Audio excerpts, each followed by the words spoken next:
Bonjour, soyez les bienvenus sur ce plateau pour ces deux nouvelles affaires des enquêtes impossibles. Comme vous allez le constater dans quelques instants, notre première histoire offre un impressionnant florilège des techniques employées par les experts médico-légaux pour déterminer avec certitude la culpabilité d'un suspect. Prélèvement d'empreintes digitales sur un paquet de cigarettes et d'ADN sur de la sueur imprégnant un bracelet-montre, comparaison de blessures et d'objets contondants, étude d'empreintes palmaires et emploi de fichiers informatisés. En une seule enquête, les criminologistes vont vous faire partager bon nombre de leurs secrets. Les parcs nationaux sont d'ordinaire des lieux paisibles et calmes, le genre d'endroit où l'on aime aller en famille. Et lorsque Carrie Nelson se voit proposer un poste dans le parc national des Blue Mounds, dans le Minnesota, elle saute sur l'occasion. Elle accueillait les campeurs et les randonneurs à leur arrivée au parc. Elle était vraiment faite pour ce genre de job. Elle aimait aider les gens. Ça faisait partie de sa personnalité. Carrie adore son travail, mais un après-midi de mai 2001, un collègue pénètre dans le bureau et fait une terrible découverte. I've got a dead parks worker on the floor. A dead what? I've got a dead parks worker on the floor of the office. Le corps de Carrie gît dans une mare de sang. On n'a pas l'habitude de voir ce genre de choses dans le coin. Quand ma sœur m'a appelé, elle était hystérique. À un moment, j'ai entendu qu'elle me disait « Carrie est morte ». Et là, ça a été le plus grand choc de toute ma vie. À en juger par la scène de crime, Carrie semble s'être défendue jusqu'au bout. Le combiné du fax était décroché et il y avait une chaise à moitié cassée dessus. Il y avait aussi plein de papiers éparpillés par terre. Malheureusement, le bureau d'accueil du parc n'est pas équipé de caméras de vidéosurveillance. La caisse est vide, tout comme le coffre-fort situé dans la pièce de derrière. Cet argent provient de la vente des souvenirs et de la location des emplacements de camping. Les responsables du parc estiment la somme dérobée à 2000 $. Le coffre était dans le bureau derrière la caisse. Mais quand on était face au comptoir et qu'on regardait droit devant, on voyait qu'il y avait un coffre-fort. En fouillant la scène de crime, les enquêteurs trouvent un indice qui leur permet de déterminer l'heure approximative à laquelle Carrie a été agressée. On a trouvé une lettre que Carrie était en train d'écrire. Et il y avait la date et l'heure dessus. 14 heures pour être précis. Elle avait commencé à écrire une lettre à son petit ami, mais n'avait pas eu le temps de la finir. Le fiancé de Carrie est immédiatement rayé de la liste des suspects. Il était à Winden. C'est à plus d'une demi-heure de route. Quand on l'a appelé pour lui dire que sa petite amie venait de se faire assassiner, il s'est évanoui. À cette heure de l'après-midi, il y avait plus d'une centaine de visiteurs et d'employés dans le parc. Les enquêteurs apprennent que Carrie avait peur de l'un des hommes d'entretien du parc, un jeune homme de 26 ans, Steven Barber. Carrie avait confié à une de ses amies qu'il la suivait et qu'il était toujours derrière elle. Carrie et ses collègues savaient que Barber dealait et fumait de la cocaïne dans le parc. Carrie avait plusieurs fois parlé de prévenir la police pour leur dire qu'elle était persuadée qu'il prenait de la drogue. Barber avait-il découvert que Carrie était sur le point de le dénoncer? Sans compter que l'argent dans le coffre-fort aurait pu l'intéresser. Étant donné que Barber était toxicomane, on s'est dit qu'il avait peut-être voulu voler l'argent du coffre. D'autant plus que Barber n'a aucun alibi pour l'heure de la mort présumée de Carrie.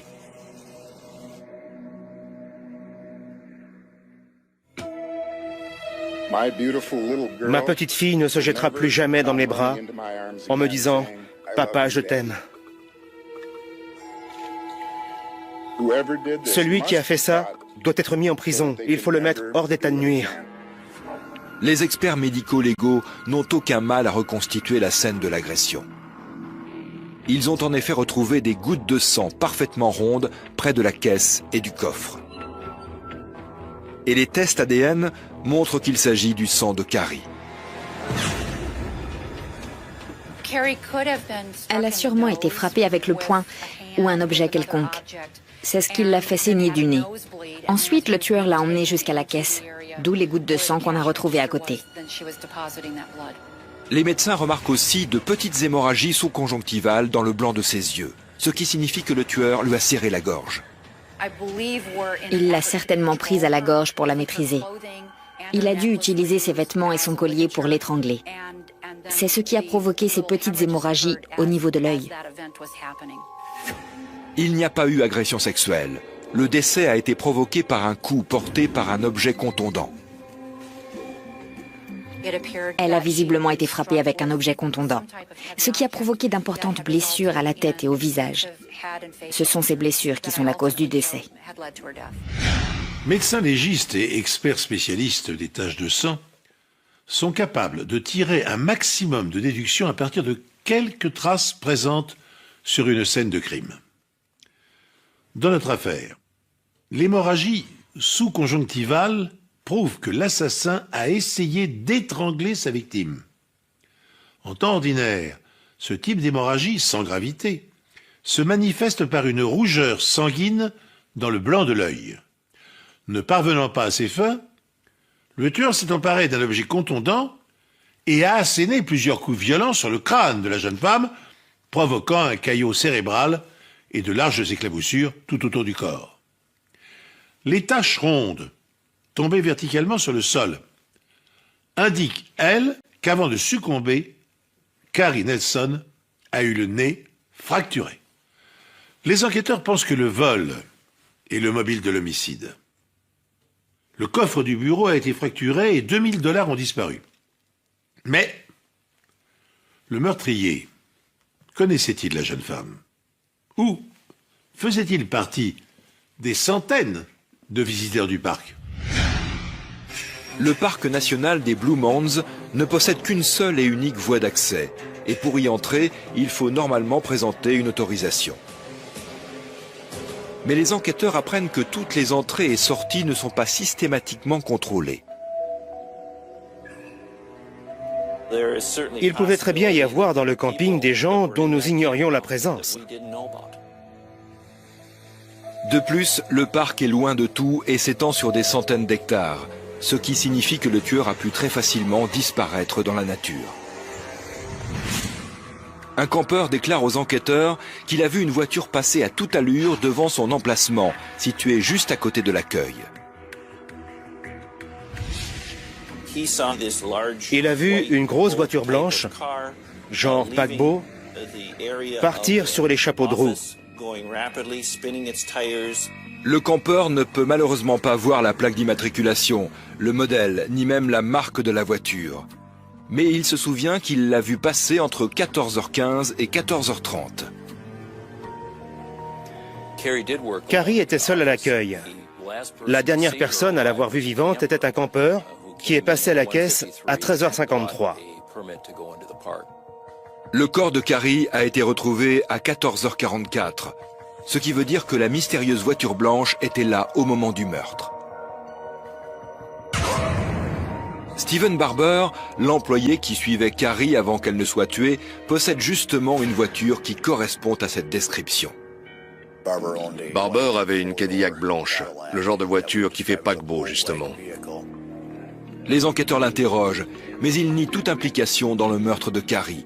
Il prétend qu'au moment des faits, il était à l'anniversaire de sa sœur. Il est arrivé chez elle à 15h. Vu l'heure à laquelle le meurtre a eu lieu, ça ne l'éliminait pas pour autant de la liste des suspects. Mais les enquêteurs ne trouvent rien de suspect ni dans la voiture de Barber, ni chez lui. Sur la scène de crime, ils trouvent un bracelet-montre près du corps de Carrie. On aurait dit qu'elle le montrait du doigt. Un des côtés du bracelet en cuir a été arraché. Il avait certainement été arraché pendant la bagarre. Cette montre n'est pas celle de Carrie. Stephen Barber prétend qu'elle ne lui appartient pas non plus, et aucun des collègues de Carrie ne la reconnaît. Près du corps de Carrie, les enquêteurs retrouvent également un paquet de cigarettes de marque Doral. Carrie ne fumait pas, et aucun des employés du parc ne fumait cette marque de cigarette. On en a donc déduit que c'était le paquet du tueur. Il n'y a aucune empreinte, ni sur la montre, ni sur le paquet de cigarettes. Les techniciens chauffent de la superglue et la vaporisent dans tout le bureau afin de faire apparaître d'éventuelles empreintes digitales. C'était un travail de titan. Vu le nombre d'allées et venues dans ce bureau tous les jours, il y avait un nombre incalculable d'empreintes sur tout un tas d'objets. Grâce à cette technique, les enquêteurs récoltent 135 empreintes latentes. Mais aucune de ces empreintes ne correspond à celle du suspect, Steve Barber. Les techniciens effectuent également des relevés sur la montre. Ils trouvent 3 profils ADN, dont celui de Carrie Nelson, sûrement parce qu'elle a arraché sa montre à son agresseur.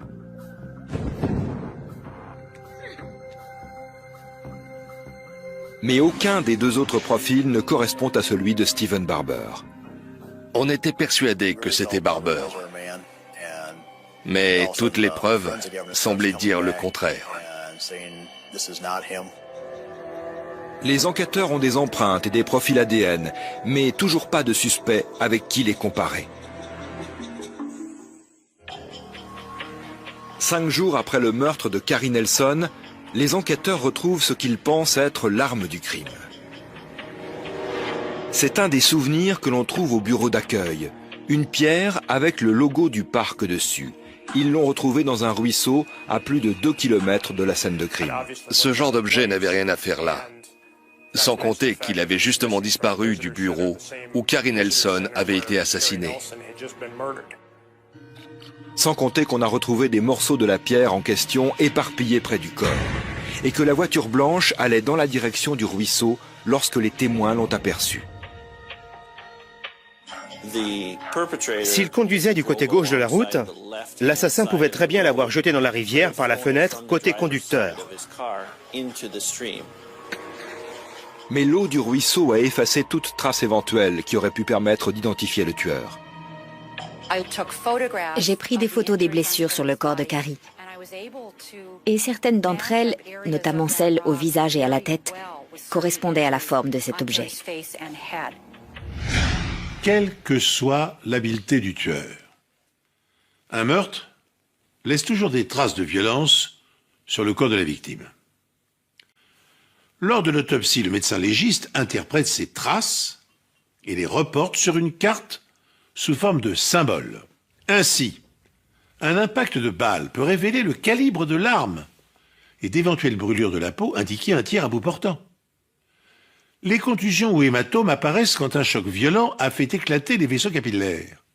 Leur forme peut indiquer la direction de l'impact et leur couleur, le temps écoulé depuis la mort. À bout portant, un tir de fusil de chasse ne laisse qu'une grande blessure. À distance, il produit un mouchetis de plaie qui indiquera à quel éloignement se trouvait le tireur. La strangulation manuelle produit des traces distinctives de contusion au niveau de la gorge.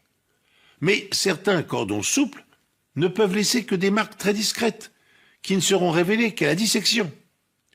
Enfin, lors de l'autopsie, il peut n'y avoir aucune trace extérieure de coup sur la tête, mais l'examen interne au moyen du scanner révélera l'hémorragie cérébrale. Dans notre affaire, les enquêteurs sont parvenus à retrouver l'arme du crime, une grosse pierre gravée faisant office de presse-papier. Elle a été abandonnée par le tueur dans un ruisseau, à quelques kilomètres de la scène du crime. Les experts passent plusieurs heures à comparer les empreintes retrouvées sur la scène de crime avec celles des employés du parc et des campeurs présents ce jour-là. 97 de ces empreintes appartenaient aux employés, ce qui nous laissait 38 empreintes latentes non identifiées. Ils interrogent alors le fichier régional, mais aucune de ces 38 empreintes ne correspond à celle d'un criminel connu. On était très étonnés de n'avoir trouvé aucune correspondance, parce qu'on était persuadés que l'assassin n'en était pas à son coup d'essai. Les profils ADN retrouvés sur la montre sont eux aussi comparés à ceux du fichier régional. Malheureusement, le fait qu'il y ait 2 profils génétiques sur la montre leur complique la tâche.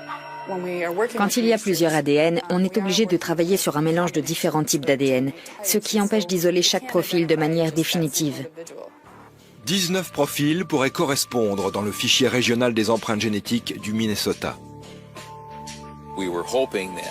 On espérait qu'au moins une de ces 19 personnes soit notre suspect, pour qu'on puisse résoudre cette affaire. Mais ce n'est pas le cas. Après enquête, ces 19 personnes sont lavées de tout soupçon. On n'a jamais perdu espoir. D'un côté, on ne veut plus entendre parler de tout ça, mais de l'autre, on veut savoir qui a fait ça. C'était très frustrant pour les enquêteurs. Ils avaient un témoin qui avait vu une voiture blanche quitter la scène de crime, une montre avec une empreinte génétique dessus. Un an plus tard, les enquêteurs ont enfin une piste sérieuse. Un détenu déclare que son compagnon de cellule, Anthony Flowers, lui a confié être le meurtrier de Carrie Nelson. Monsieur Flowers avait un sacré casier judiciaire. C'était un braqueur de banque qui avait passé la majeure partie de sa vie d'adulte à faire des allers-retours en prison. Flowers s'était échappé de prison quelques jours avant le meurtre de Carrie, et il était encore en cavale au moment des faits. Mais contre toute attente, cette piste ne mène nulle part. Les preuves montrent que Flowers n'a rien à voir dans cette histoire. Ses empreintes ne correspondaient pas à celles de la scène de crime, tout comme son ADN, ce qui l'éliminait d'office de la liste des suspects.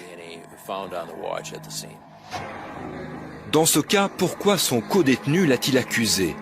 Tout simplement parce que les 2 compères avaient un plan. Une forte récompense avait été offerte pour toute information conduisant à l'arrestation du meurtrier de Carrie Nelson. Il avait donc l'intention de la toucher et de la partager ensuite avec Flowers. Les enquêteurs découvrent également que Flowers préfère largement le confort des prisons d'État à celui des prisons fédérales. Flowers allait passer le reste de sa vie dans une prison fédérale dans le Minnesota. Nous pensons qu'il voulait s'accuser du meurtre pour être transféré dans une prison d'État. Et donc profiter d'un meilleur confort pour finir sa peine. Une fois encore, l'enquête est dans l'impasse. Pendant les 5 années qui suivent, les enquêteurs vont exploiter plus de 600 pistes, mais aucune ne les mènera jusqu'au tueur. Jusqu'à ce qu'ils se penchent de nouveau sur les preuves médico-légales.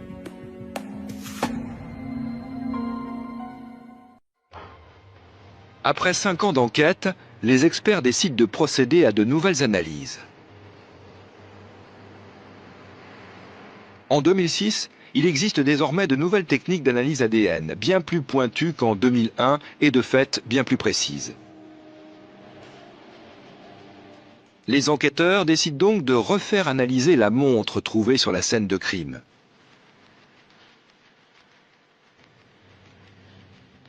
Le bracelet de la montre est en nylon tissé et ils se demandent si cette matière aurait pu absorber la sueur du meurtrier. La sueur en elle-même ne contient pas d'ADN, mais le corps évacue des cellules porteuses d'ADN par la sueur, et cette sueur peut très bien se déposer ensuite sur le bracelet de la montre. Les experts parviennent effectivement à isoler des cellules cutanées sur le bracelet, et ils n'ont plus qu'à effectuer un test ADN. Ils trouvent 2 empreintes génétiques. À première vue, il s'agissait vraisemblablement d'un mélange d'ADN féminin et masculin. L'ADN féminin n'est pas celui de Carrie Nelson. Quant à l'ADN masculin, il ne correspond à aucun criminel répertorié dans le fichier du Minnesota. L'enquête est d'autant plus laborieuse qu'à l'époque où elle se déroule en 2002, les techniques de comparaison des signatures ADN n'ont pas encore atteint le degré de sophistication qu'elles connaissent aujourd'hui. L'expertise des cellules épithéliales prélevées sur le bracelet de la montre révèle qu'il a été porté alternativement par un homme et par une femme. Or, les profils génétiques ne correspondent pas à ceux des criminels figurant dans le fichier ADN de l'État du Minnesota. À force d'envisager le problème sous tous ses angles, les policiers s'intéressent à nouveau au paquet de cigarettes retrouvé lui aussi sur la scène de crime. Et alors là, ils ont une géniale intuition. Le paquet de cigarettes avait un timbre fiscal du Dakota du Sud. Cela voulait donc dire que le paquet avait été acheté là-bas. Les enquêteurs envoient donc le profil aux autorités du Dakota du Sud et leur demandent de faire une recherche dans leur propre base de données des criminels recensés. Ils avaient un profil qui correspondait. L'ADN masculin retrouvé sur la montre est celui de Randy Sweeney, 35 ans. Un petit délinquant qui purge une peine de 30 mois de prison pour cambriolage. Il avait l'habitude de repérer les lieux avant de faire un cambriolage. Donc, il était fort possible qu'il soit venu au parc en repérage ce jour-là. Mais les enquêteurs se demandent à qui peut bien appartenir l'ADN féminin retrouvé sur la montre. Ils se tournent donc logiquement vers la personne la plus proche de lui, sa femme, Dawn. Et comme il s'y attendait, c'est bien son ADN qui est sur la montre. Ça faisait d'elle un suspect potentiel, donc il fallait qu'on examine son emploi du temps. Mais Dawn a un alibi solide. Elle était à son travail au moment des faits. Elle pouvait très bien porter la montre de temps en temps, ce qui expliquait qu'il y ait son ADN dessus. Dawn fournit également aux enquêteurs une photo où Randy porte aussi cette montre. Sur l'une des photos, la fermeture de la boucle correspond à celle de la montre qu'on avait retrouvée sur la scène de crime. Ça se voyait aux marques d'usure sur le bracelet. Sur une autre photo, Sweeney apparaît avec un paquet de Doral. Et pour couronner le tout, il possède une berline blanche. La voiture de Dawn et de Randy Sweeney correspondait exactement à la description du véhicule qu'on avait vu quitter le parc le jour du meurtre. Les empreintes palmaires retrouvées sur le comptoir de la caisse et sur un bout de papier près du corps de Carrie sont celles de Randy Sweeney. S'il ressemble à un canard, marche comme un canard et a le cri du canard, alors c'est un canard. En mai 2007, Randy Sweeney est mis en examen pour meurtre avec préméditation. Je n'ai pas tué Carrie Christine Nelson. Le procureur pense que le jour du meurtre, Sweeney a regardé à l'intérieur du bureau et n'y a vu personne. Il est donc entré et a ouvert le tiroir-caisse pour s'emparer de l'argent. Mais Carrie l'a surpris en sortant des toilettes. Ils se battent, Sweeney la frappe et elle lui arrache sa montre. Sweeney traîne ensuite Carrie dans la pièce du fond et l'oblige à ouvrir le coffre-fort. Après s'être emparé des 2000 $ qui étaient à l'intérieur, il décide finalement de ne laisser aucun témoin. Il attrape la pierre de décoration et frappe Carrie à 5 reprises. C'est à ce moment que son paquet de cigarettes tombe de sa poche. En partant, il emmène avec lui l'arme du crime et la jette dans la rivière juste à côté. Il pense ainsi avoir effacé toute trace de son passage. Mais ce qu'il ne sait pas, c'est qu'en réalité, il a laissé derrière lui une multitude d'indices. La vie est une chose très précieuse, mais fragile aussi. Elle ne tient qu'à un fil. Carrie a été assassinée 1 heure avant la fin de sa journée. Ce soir-là, elle avait prévu de sortir avec ses amis. Je suis très reconnaissant envers tous ces gens. Ils ont tous gardé une photo de Carrie dans leur bureau et je sais qu'elle restera toujours dans leur cœur. Randy Sweeney est jugé coupable de meurtre avec préméditation et condamné à perpétuité, sans possibilité de libération conditionnelle. Après ce meurtre, les mesures de sécurité ont été renforcées dans le parc des Blue Mounds, mais aussi dans tous les autres parcs nationaux. L'accusé niait catégoriquement les faits et prétendait qu'il n'avait jamais mis les pieds là-bas. Mais les preuves médico-légales étaient sans appel. Qu'il l'admette ou non, Randy Sweeney était là-bas. J'avais une photo de Carrie que j'ai gardée sur mon bureau bien après que les recherches ont été abandonnées. Juste pour me dire qu'il ne fallait pas que je baisse les bras dans cette affaire. J'avais l'impression qu'elle me regardait en me disant « Je t'ai laissé tout ce qu'il te fallait, alors fais ton boulot ». La reconnaissance d'empreintes palmaires utilisée dans cette minutieuse enquête qui s'est éternisée, je le rappelle, pendant 5 ans, consiste à capturer une image de la main en 3D afin d'en extraire des dizaines d'informations. Largeur, longueur, forme des doigts, ligne de la main. Un logiciel quadrille la paume en 16 zones de la taille d'une empreinte digitale et des capteurs infrarouges la photographient sous 2 angles. L'image finale est ensuite archivée dans un fichier informatisé afin d'être consultable à distance par les enquêteurs. En Allemagne, la reconnaissance d'empreintes palmaires a fait bondir de 30% le taux d'élucidation des crimes et délits. Sachez encore que Randy Sweeney n'a pas cessé de clamer son innocence durant les 4 semaines qu'ont duré son procès, et que son avocat a interjeté le jugement en appel devant la Cour suprême, en vain. Jugement et sentence ont été confirmés. Au total, plus de 300 échantillons d'ADN auront été analysés au cours de l'enquête, établissant ainsi un record pour l'État du Minnesota. Mais sans l'expertise des biologistes des laboratoires scientifiques de la police, cette collecte serait restée sans effet. Car, comme le disait avec humour Albert Einstein, ceux qui utilisent négligemment les miracles de la science en ne les comprenant pas plus qu'une vache ne comprend la botanique des plantes qu'elle broute avec plaisir, devraient tous avoir honte. Souvenez-vous, qui a tenté de tuer Mlle Stangerson? Et surtout, par où l'assassin a-t-il pu s'enfuir de la chambre jaune? La porte était fermée à clé de l'intérieur. Les volets de l'unique fenêtre étaient eux aussi fermés de l'intérieur. Et il n'y avait pas de cheminée.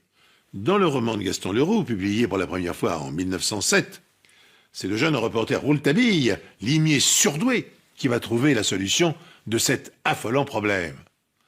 Nombre d'auteurs de romans policiers et de scénaristes se sont employés depuis à imaginer à leur tour des crimes parfaits. Mais dans la vraie vie, les assassins ne partagent-ils pas tous le même rêve? Commettre un meurtre et brouiller les pistes de telle manière que la police ne puisse jamais retrouver leurs traces et les arrêter. L'histoire que je vais vous raconter maintenant, elle commence comme un cauchemar. Car le meurtrier n'a négligé aucun effort pour effacer le moindre indice. Il est même allé jusqu'à emporter l'aspirateur de la victime après s'en être servi pour nettoyer la scène de crime.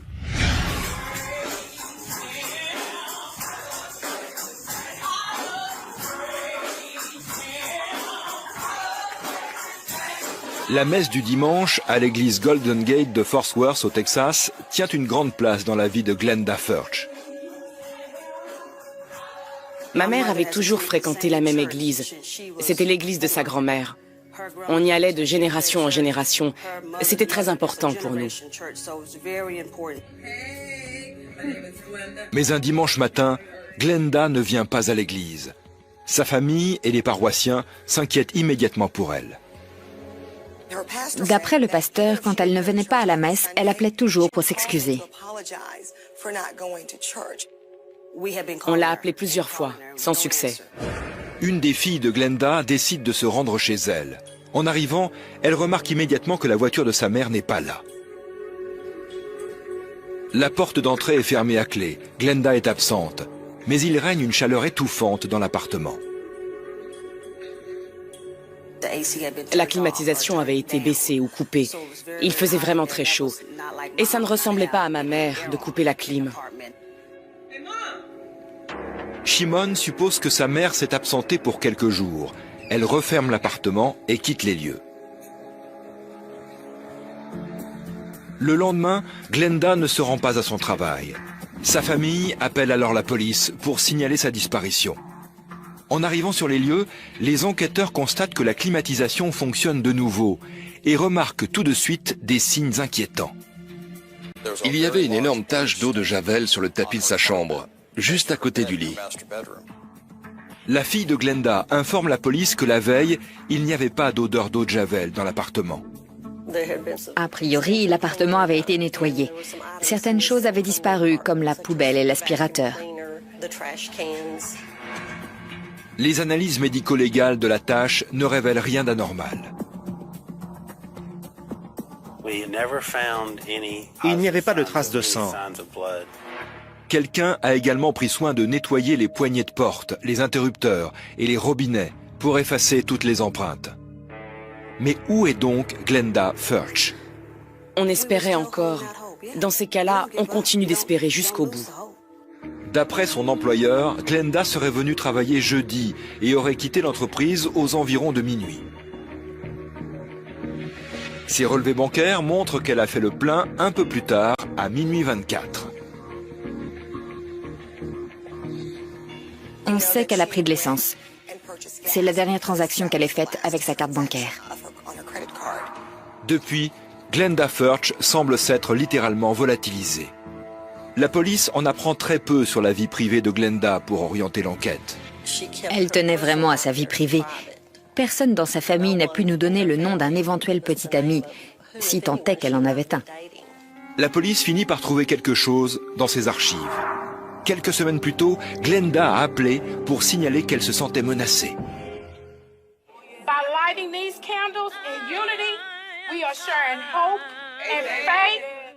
Glenda Furch, 51 ans, a disparu. Et la police de Fort Worth a toutes les raisons de croire qu'elle a été assassinée.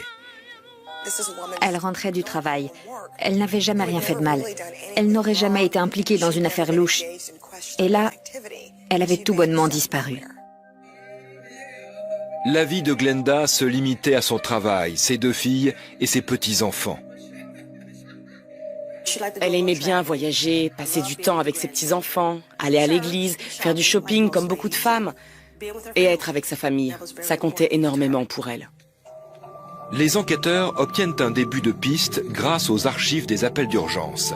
Glenda a en effet appelé la police quelques semaines avant sa disparition. Le meurtrier a vraisemblablement emporté le corps sans vie et les objets de valeur dans la voiture de Glenda Furch. Et puis, au risque de se faire prendre, il est revenu le lendemain sur le lieu de son crime pour tout nettoyer. Il a remis en marche la climatisation, effacé toutes les empreintes digitales, récuré cuisine et salle de bain, passé moquette et tapis à l'eau de javel. Et pour parachever le tout, il a emporté avec lui la poubelle et l'aspirateur. Et cette obsession machiavélique du détail a porté ses fruits, puisque les enquêteurs ne disposent dès lors d'aucun indice. Orientant leurs recherches dans une toute autre direction, ils épluchent la liste des appels téléphoniques de la victime. Heureuse initiative. Glenda a effectivement passé un appel au service d'urgence de la police quelques jours avant le drame. I just wanted to report last week this guy knocked on my door. When I asked who was it, he just went to rambling off about something he had to show me. I said, no, I'm not interested. And he said, oh, just give me a chance.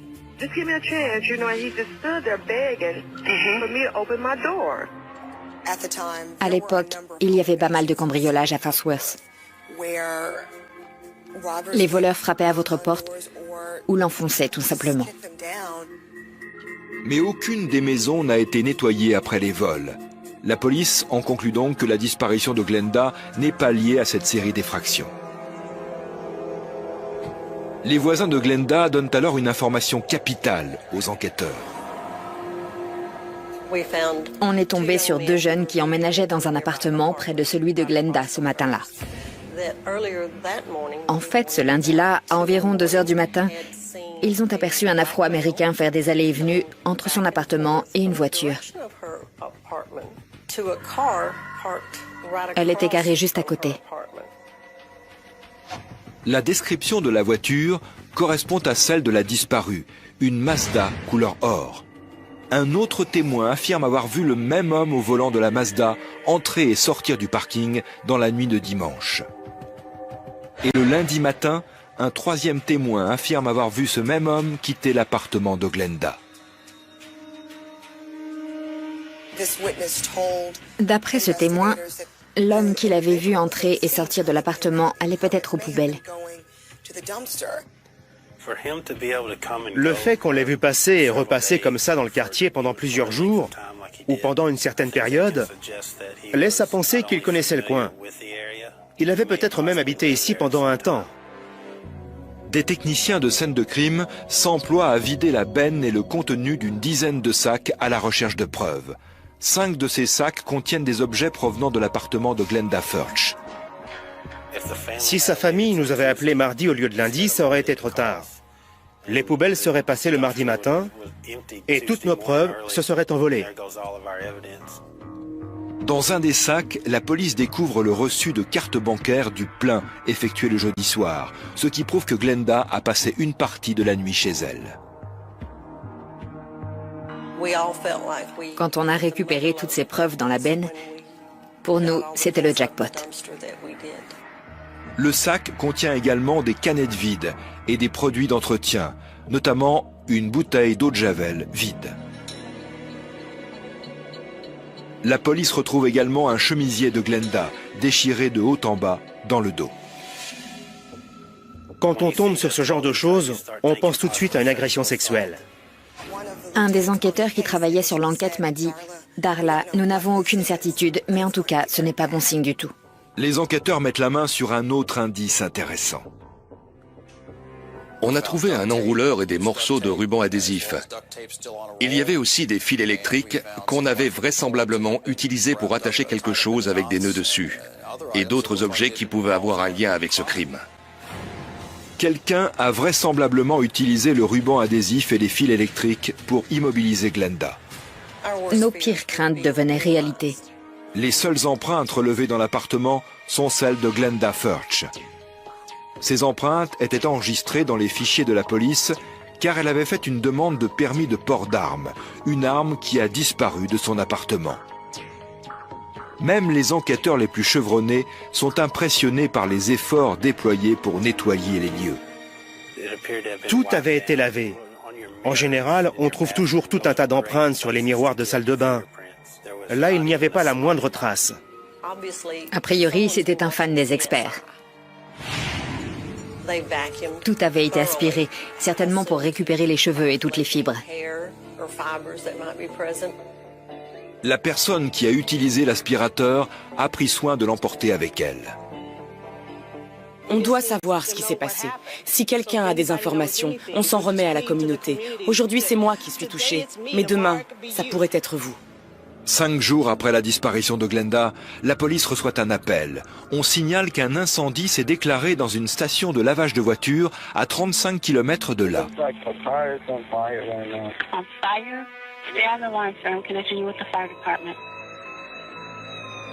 Sur place, les pompiers découvrent une Mazda couleur or dévorée par les flammes. On a utilisé un produit inflammable, donc c'était un incendie criminel. L'incendie est finalement maîtrisé. La police ne retrouve aucun corps à l'intérieur. Les plaques d'immatriculation ont été retirées, mais le numéro de série de la voiture est intact. Il s'agit bien du véhicule de Glenda Furch. Pendant que la police menait son enquête, nous aussi on faisait notre petite enquête en quelque sorte. On collait des avis de recherche dans les environs, on parlait avec la presse. Et si le crime était moins parfait qu'il n'y paraît? Et si le meurtrier de Glenda Furch avait commis des erreurs? La découverte de la voiture incendiée va-t-elle enfin permettre aux enquêteurs de recueillir des indices, voire des preuves matérielles? Tandis que les experts s'emploient à passer au peigne fin les tôles carbonisées et le contenu du coffre, une information leur parvient. Le corps d'une femme enveloppée dans un édredon ceint de fils électriques a été découvert non loin de là, le long d'une voie ferrée. D'un seul coup, l'enquête s'accélère. Mais au lieu d'éclaircir le mystère, cette découverte va contribuer à brouiller les pistes. À ce moment-là, il ne faisait plus aucun doute que nous venions de retrouver le corps de Glenda. Pourtant, ce n'est pas le cas. Le dossier dentaire de Glenda permet rapidement aux experts médico-légaux d'établir que ce cadavre n'est pas le sien. Cette nouvelle a terrassé tout le monde. Combien d'autres femmes allions-nous retrouver enveloppées dans un édredon bleu avec des fils électriques? A priori, plus d'une.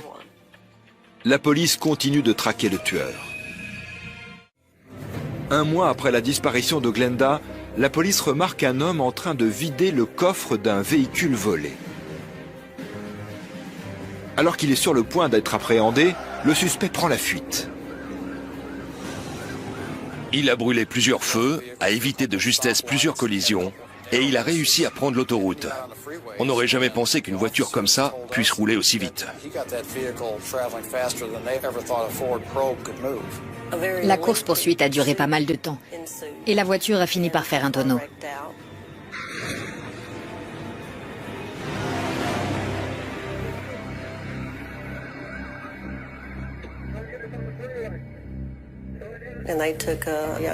Les policiers ont interpellé le jeune homme qui conduisait pour délit de fuite et vol de voiture. Le voleur s'appelle Rodney Owens, 40 ans, et il a une longue carrière criminelle derrière lui. Rodney s'était fait renvoyer de l'armée pour outrage envers un officier. Il avait agressé son supérieur. C'est plutôt grave. Le casier judiciaire de Rodney révèle qu'il a été arrêté plusieurs fois pour violence aggravée, notamment à l'encontre de son ex-petite amie. La jeune femme confie alors aux enquêteurs qu'Owens a déjà menacé de la tuer. Il a dit qu'il pourrait très bien l'attraper par derrière, lui mettre un sac en plastique sur la tête et la regarder s'étouffer. Elle raconte aussi à la police que depuis un certain temps, Owens s'était mis à les suivre, elle et ses collègues. Il conduisait une Mazda couleur or, semblable à celle de Glenda, précisément à l'époque de sa disparition. Un de ses collègues s'est approché du véhicule et a relevé le numéro de la plaque. Il a tout de suite appelé la police pour le communiquer. Le numéro ne correspond pas à la Mazda de Glenda, mais à un camion. Le propriétaire affirme les avoir jetés près de chez lui, dans un conteneur à ordures qui se trouve justement tout près de chez Glenda. Finalement, il s'agissait du bâtiment à côté de celui de Glenda. Il n'a eu qu'à changer les plaques. Les enquêteurs apprennent également qu'à une certaine époque, Owens habitait avec sa mère dans le même immeuble que Glenda Furch. L'appartement de la famille Owens donnait directement sur celui de Glenda. Mais il y a un autre élément troublant. Lorsque les enquêteurs fouillent le véhicule volé par Owens, ils trouvent un sac contenant un rouleau de ruban adhésif de marque Tape It. Or, cette marque n'est distribuée que dans quelques magasins de la région de Fort Worth. Et c'est justement celle qui a été utilisée pour immobiliser Glenda Furch. Le sac contenait aussi une arme de poing, un couteau de chasse et des fils électriques pleins de nœuds. Les enquêteurs cherchent maintenant à établir si ces objets correspondent à se trouver dans la benne devant l'appartement de Glenda. Ils envoient donc toutes ces pièces à conviction au laboratoire médico-légal pour analyse. Les experts remarquent une similitude avec les fils électriques retrouvés dans la benne. Il s'agissait du même type de fil et surtout du même type de nœuds que ceux retrouvés devant chez Glenda. Nous avons reçu différents éléments, dont des prélèvements provenant de canettes, des échantillons de serviettes et aussi de vêtements. Les échantillons prélevés sur les canettes contiennent de la salive. Et il y a aussi une empreinte digitale partielle sur l'une d'elles.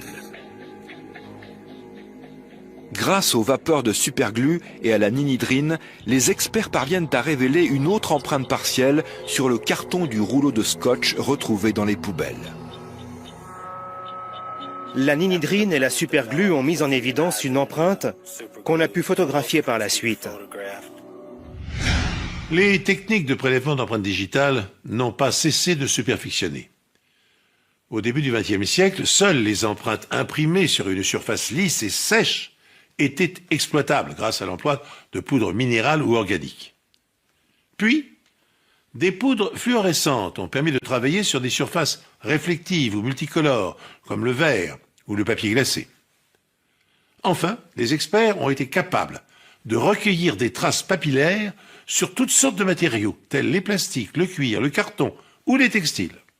Dans les années 1980, un ingénieur japonais a découvert par hasard que les empreintes se détachaient en blanc sur les objets que l'on avait placés dans une armoire étanche et humidifiée dans laquelle on avait fait chauffer de la superglue. Ce système de fumigation s'est révélé d'une redoutable efficacité. Dans notre enquête, les experts sauront-ils exploiter l'empreinte recueillie sur le rouleau de ruban adhésif retrouvé dans le coffre de la voiture incendiée de Glenda Furch? J'ai demandé un agrandissement de cette empreinte et je l'ai comparée à un agrandissement des empreintes de M. Owens. Et l'empreinte sur le rouleau adhésif était bien la sienne. Les experts médico-légaux découvrent également des preuves biologiques sur une serviette de toilette provenant a priori de l'appartement de Glenda. Les analyses montrent qu'il s'agit de sperme. Le profil ADN établi à partir de ces prélèvements est comparé à celui de Rodney Owens. Le résultat est sans appel. Le profil ADN obtenu à partir de la canette correspondait parfaitement à celui de Rodney Owens. Et pour ce qui était du sperme recueilli sur la serviette de bain, il s'agissait aussi de celui du suspect. Rodney Owens est arrêté et inculpé du meurtre de Glenda Furch. Mais finira-t-il par révéler aux enquêteurs ce qu'il a fait du corps? Alors qu'il est en détention préventive, Rodney Owens se laisse aller à quelques confidences durant une conversation avec un co-détenu.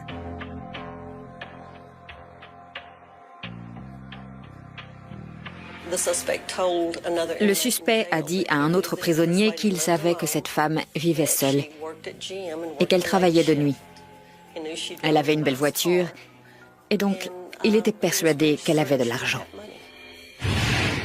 La police sait que Rodney Owens habitait juste à côté de chez Glenda. Il connaissait ses horaires et ses habitudes.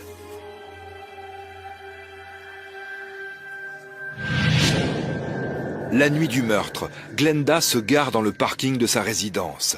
La police pense qu'Owens a utilisé une arme pour entrer de force dans son appartement. Les preuves montrent qu'il a ensuite utilisé du ruban adhésif et des fils électriques pour l'immobiliser, avant de la violer et de la tuer. Il s'est emparé de tout l'argent liquide qu'il a pu trouver, ainsi que de tous les objets de valeur. Puis, il a enveloppé le corps de Glenda dans une couverture, avant de le déposer dans la voiture. Personne ne sait où il a abandonné le corps de sa victime. Le dimanche, une des filles de Glenda passe chez elle pour voir si tout va bien. Owens revient dans la nuit de dimanche à lundi pour nettoyer les lieux. Il emporte avec lui l'aspirateur et tout ce qu'il a utilisé pour effacer les traces de son passage.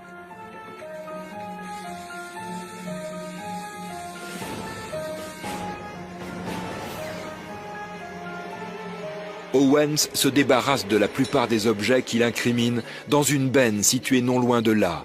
Mais il laisse des empreintes partielles sur une canette et sur un rouleau de ruban adhésif. Il laisse aussi son ADN sur la canette et sur une serviette de toilette que les enquêteurs retrouveront un peu plus tard. Alors qu'il jette les sacs dans la benne, il met la main sur de vieilles plaques d'immatriculation et il les récupère pour les mettre sur la voiture de Glenda. Plus tard, il suit son ex-petite amie à son travail. C'est là que les collègues de la jeune femme ont la présence d'esprit de relever le numéro de la plaque. Et c'est précisément cette plaque qui prouve sa présence sur les lieux du meurtre. Quand Owens met le feu à la voiture de sa victime, il a déjà laissé de nombreuses preuves dans la benne située à côté de chez Glenda. On ignore encore les circonstances exactes de la mort de Glenda. Mais grâce aux empreintes, aux échantillons de sang et de sperme, on a pu reconstituer les faits. Ça suffisait pour savoir qu'elle avait été assassinée. Il y a certainement eu une agression sexuelle dans cet appartement, mais on ne peut pas le prouver. Vous nous avez arraché une mère, une grand-mère. Elle était aussi l'enfant de quelqu'un. C'est vraiment injuste.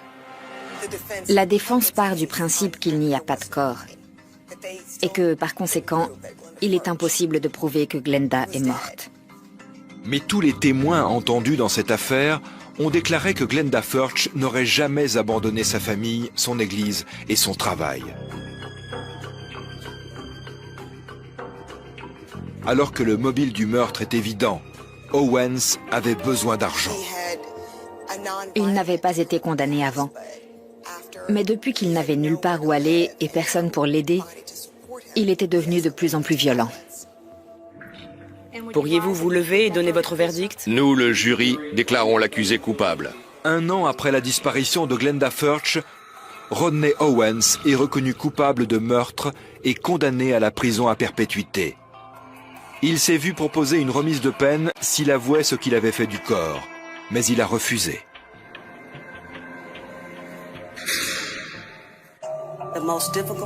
Ce qui est le plus difficile à supporter, c'est le fait de ne pas savoir. Aujourd'hui encore, on ignore où elle est. Et c'est comme une plaie qui refuse de guérir. Tout était lié. Les objets retrouvés dans la benne, l'ADN d'Owens retrouvé sur les affaires de Glenda, tout était lié. Mais sans les preuves médico-légales, on n'aurait jamais pu assembler toutes les pièces du puzzle. Je ne connaissais rien aux sciences médico-légales. J'en avais vaguement entendu parler à la télé, mais j'y connaissais pas grand-chose. C'est pendant l'enquête, en discutant avec le procureur, les enquêteurs, que j'ai vraiment découvert ce que c'était. C'est comme ça que je me suis rendu compte que c'était vraiment quelque chose d'incroyable. Alors que, dans un premier temps, Rodney Owens avait accompli le crime presque parfait, il a ensuite multiplié les erreurs pour le plus grand bien de la justice et de la famille de la victime. Il a roulé dans la voiture volée de Glenda Furch. Et bien qu'il ait pris la précaution de changer les plaques minéralogiques, cette Mazda de couleur or restait identifiable entre toutes. Il a ensuite conservé dans le coffre les fils électriques et le rouleau de ruban adhésif dont il s'était servi pour entraver la grand-mère. Il s'est ensuite débarrassé d'autres preuves matérielles et d'objets compromettants dans une benne à ordures du quartier. Et pour finir, il a harcelé son ex-petite amie jusqu'à ce que cette dernière avertisse la police. Cette série d'imprudences a grandement facilité son arrestation. Durant son procès, Rodney Owens a refusé d'admettre les faits et donc de révéler l'endroit où il avait fait disparaître le corps. Et son avocat a utilisé cet argument pour plaider le doute raisonnable. Mais le procureur a contré cet argument en déployant devant le jury des cartes représentant chaque lieu concerné par l'enquête, les pièces à conviction, un calendrier précis et une chronologie des événements. Un témoignage à charge de la compagne du meurtrier a fini par emporter l'adhésion du jury. Même en l'absence du corps, Owens a été reconnu coupable de meurtre avec préméditation et condamné à une peine de prison à perpétuité. C'est sur ce verdict que prend fin cette émission. Merci de nous être restés fidèles. J'aurai le plaisir de vous retrouver bientôt sur cette antenne pour un nouvel épisode des Enquêtes Impossibles. Marseille est 1991. La chaleur colle aux murs de la mer, sonde le sel et l'essence et dans un quartier ordinaire du 8e arrondissement une jeune fille